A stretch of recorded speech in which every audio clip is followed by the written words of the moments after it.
एक समय की बात है। रामपुर नाम के एक गांव में एक पंडित जी रहा करते थे। उन्होंने एक साहूकार के पास 10,000 रुपये यह सोचकर जमा करा दिए कि जब उनकी बेटी की शादी होगी तो ये पैसे उनके काम आएंगे। देखते ही देखते समय निकलता गया और बेटी शादी योग्य हो गई। पंडित जी ने अपनी बेटी के लिए वर देखना शुरू कर दिए। उन्हें अपनी पुत्री के लिए एक लड़का भी पसंद आया, जिसके बाद पंडित जी साहूकार के पास अपने पैसे लेने गए। साहूकार ने उन्हें पैसे देने से इनकार करते हुए कहा, मेरे पास आपने कोई पैसे जमा नहीं कराए। आपके पास क्या सबूत है कि आपने मेरे पास पैसे रखे थे?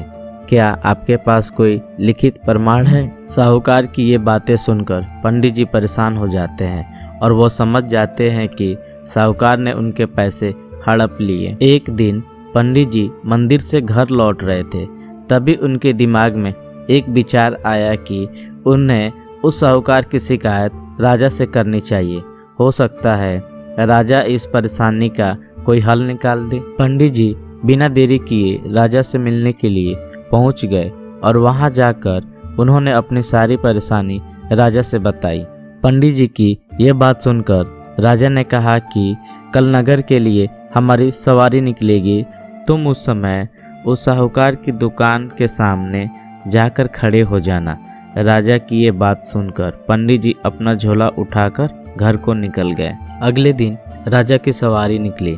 नगरवासियों ने उन्हें फूलों की माला पहनाई और आरती उतारी। पंडित जी राजा के कहे अनुसार उस दुकान के सामने खड़े हो गए।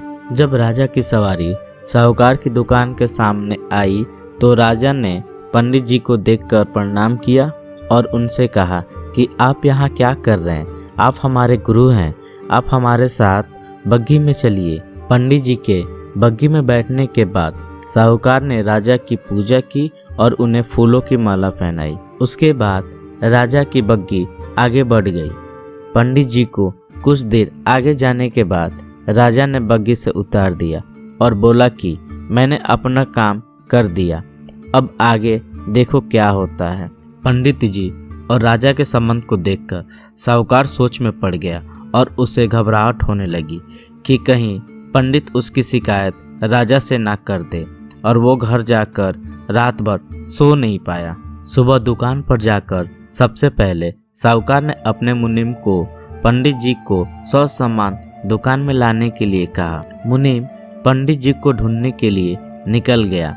कुछ देर बाद पंडित जी उसे नगर में एक पेड़ की छांव में आराम करते हुए नजर आए। मुनीम ने पंडित जी को कहा कि साहूकार ने उनको दुकान में लेकर आने के लिए भेजा है। मुनीम पंडित जी को सम्मान के साथ दुकान लेकर जाता है।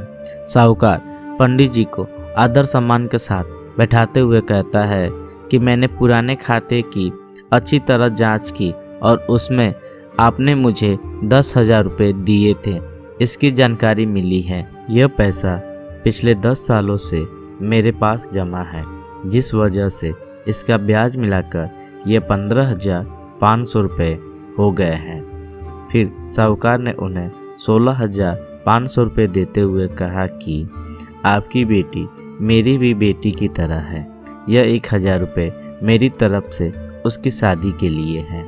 साहूकार ने पंडित जी को 16,500 रुपये देकर बड़े ही प्रेम के साथ विदा किया। इस तरह पंडित जी को उनके अपने पैसों के साथ ही उसका ब्याज और शादी के लिए साहूकार की तरफ से 1,000 रुपये अतिरिक्त मिल गए। और ऐसी रोमांचक कहानी सुनने के लिए आप हमारे चैनल को सब्सक्राइब करना मत भूलिए।